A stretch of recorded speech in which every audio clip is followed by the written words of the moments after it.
Hi, welcome to our iDS Talks podcast, Transatlantic Tea Time, special edition because, Dan, that does not look like your backyard, my friend. No, I'm actually roughing it here in Florence, Italy. I apparently drew the shorter straw at work last week, and was forced to fly over here in the middle of some busy work back in London. Yeah, okay, so I'm going to ask, what on earth is it that brought you, I should say, to beautiful Florence? Yeah, well, one, you don't ever really need a reason to come to Italy or Florence in particular, but for the last 5 years, minus last year for obvious reasons, I've been joining the IBA annual competition conference, which is one of the uh, more fun events that we do over the course of the year. It's a very sophisticated conference in terms of topics with an incredible cast of panelists and contributors. And every year that I've been coming, I always walk away with new friends and a fountain of brand new knowledge to take home and utilize in the practice work that we do.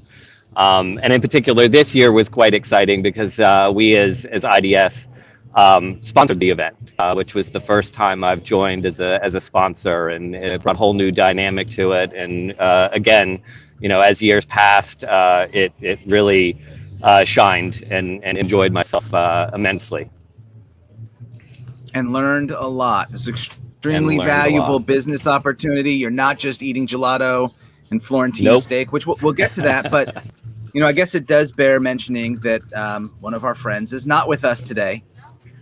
Mr. Tulip, unfortunately, had Yeah, some technical issues. I think it may be his form of protest, Dan. I think that if it he's might the one be. who's stuck back in London and you're the Yeah. one, attending a conference and spending a Saturday on well, I know where you're standing, but why don't you go Yeah. ahead and tell our listeners or viewers where you're standing?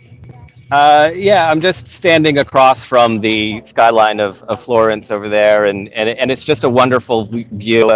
You probably can't see it, as well in the distance, but it has one of the greatest panoramics in the city with, everything from the Ponte Vecchio to the Duomo and all the wonderful architecture that you just are in awe of when you walk the streets of Florence. So, it's one of those places where, you almost walk into buildings because you're always looking up and around, but never in front of you. It's a living museum for all intents and purposes.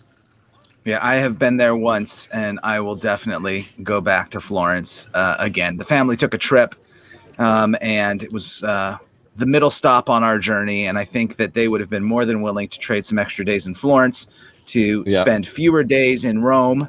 Just felt like it was obligatory. If you're taking your family to Italy and they may never go again, how can you not go to Rome? But in terms exactly. of a favorite city, Florence, definitely right up there. Let me ask you about Oh the yeah, top conference. five for me.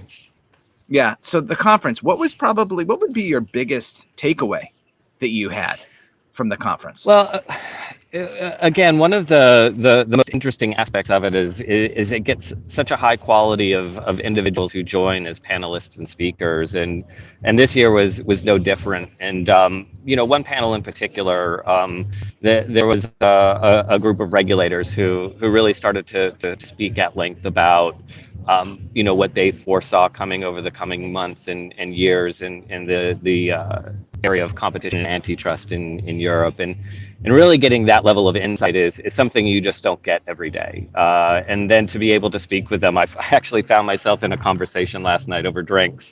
And I was sitting with the head of competition for Belgium, along with the head of competition for the Spanish authority and the head of competition for the French authority. And if anyone knows me, I'm very rarely at a loss for words. I'm usually an avid contributor in any discussion and really sort of value the back and forth. But there are times where you get put amongst such impressive individuals talking about things that are well beyond, not not comprehension, but things that I've necessarily thought about. And you just take a deep breath and step back and just stand in awe a little bit because of what you're experiencing and the knowledge that you're getting. And I had one of those moments last night. It was just very, very, educational in many ways. So some people are speechless when they meet actors, Yeah. athletes. For you, it's government regulators. It's pretty special. It is. We'll just we'll It go with only that. happened once. It only happened once before in my life. I was around a campfire with some friends. They were Yale students, and I was sitting around a campfire with Yale physicists contemplating the reality of time travel. And needless to say, again, nothing for me to add to that conversation. Yeah, well, this is a little different. That's when they're Yeah. a couple of levels above. Okay, so I see you're having a nice drink with a straw. So I'm going to guess you're not having tea for our Transatlantic Tea Time. What are we drinking? Nope. It's mid-afternoon, so it requires what the Italians usually drink as a wind me down at the end of the day, which is Aperol spritz. So very similar to sangria in Spain, or a Pim's Cup in England, or gin and tonic. It's a summer cocktail that is well imbibed during very hot days in the sun. While we're talking about beverages, you mentioned the summertime and the gin and tonic, which I know is a personal favorite of yours, correct? So we're entering the fall. We're entering the fall. What time does the G&T get switched out for something like a warm ginger? I mean, it depends on the temperature outside, really. I mean, you're looking at October, November. You have the time switch, the drink switch from light to dark. But you never know until you sidle up to the bar and see what hits you. Got it. All right, so that's good. And then just a couple more minutes, because I want to let you enjoy every opportunity while you're there in Florence. We're coming into, we've just now, at least here in the States, had Labor Day, our traditional end of summer, although it's going to be 80 odd degrees here this weekend. So for you guys over in Europe, particularly our part of our team in London, as we enter the fall, what are you looking forward to in this latter part of 2021? Yeah, I mean, at least from a UK perspective, the vaccine rollout has been extremely well rolled out, and the uptake in terms of the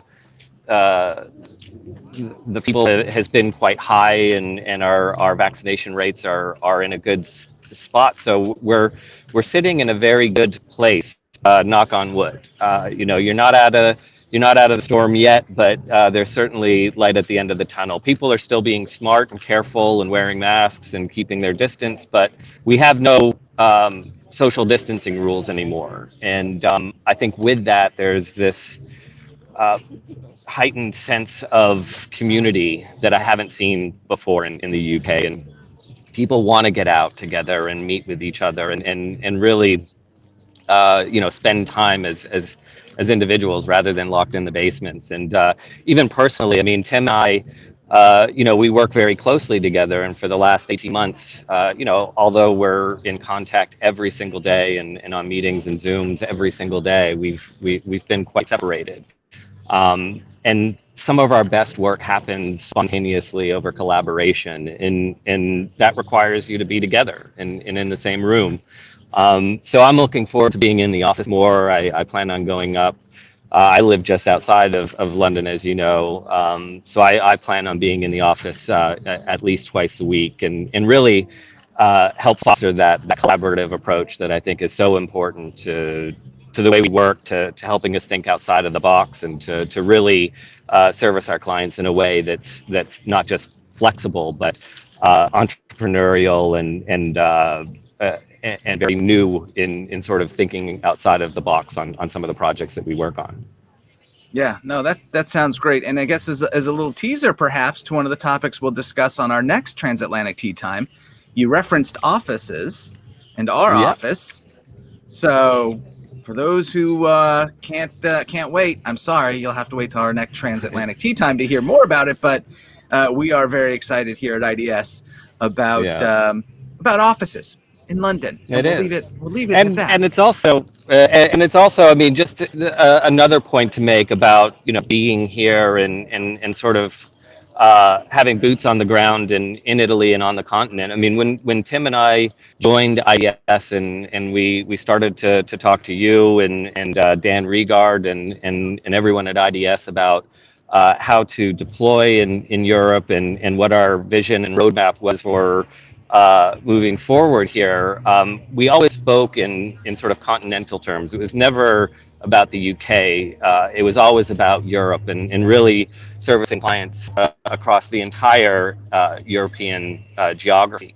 And, to finally be off the island and with boots on the ground, it really is a showcase of a step in the right direction. And it brought a little bit of a tear to my eye because, again, iDS Ltd is a European entity, one that really focuses in on complex matters that cross borders, and really be able to get in front of and reintroduce and make new contacts with that approach in mind has been quite special. Yeah. Well, I know I've had a great year and almost 6 months with you guys. I've already made my pitch to be able to get there with you and hopefully Tim next year. Although, based on your beverage and your view, I think that there are going to be some others here at IDS US that want to make the trip over there. But well, listen, I'm glad you enjoyed the conference. I can't wait to hear more about it. I'm excited about us being able to participate not just next year and beyond. I know that the IBA competition conference is one that is very important to you, has been for years, and will continue to be for you and the organization. Where are we having dinner tonight, and what are we eating for dinner? I'm super jealous, so I've got to close with finding out about that. Yeah, well, it has to be Steak Florentina, and the name of the restaurant, I believe, is Cayenneria.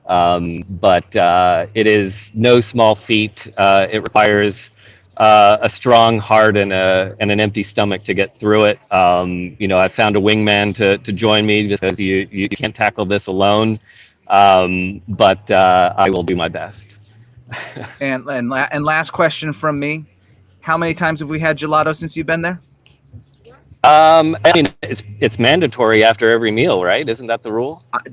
It's what I believe. Along with if you were one of my kids, they would tell you that a shot of limoncello might be as well. But definitely. I mean, all I know is I've been here 2 days and I've had to take it up a notch on my belt. So it's not easy. Yeah. Well, once again, thanks for taking time out of your day. It's actually a Saturday there it's Saturday here for me too, but really appreciated it. Super jealous. And that when we talk next week, we won't be on our podcast, but I will have to ask about this wonderful dinner you're about to have. So enjoy. I'll take some photos, cheers. Don't worry. Yeah, well, I'm sure there'll be some text sent today. Appreciate it, Dan. Appreciate everyone who's either listening to this podcast on their podcast delivery system. Don't know the probably better way to say it. Wherever you get your podcasts from, or if you're watching this on our YouTube channel, feel free to subscribe. Please subscribe. I know that Dan and I, and we'll speak on behalf of Tim, all enjoy our Transatlantic Tea Times, and I look forward to our next one. Take care, Dan. Cheers, everyone.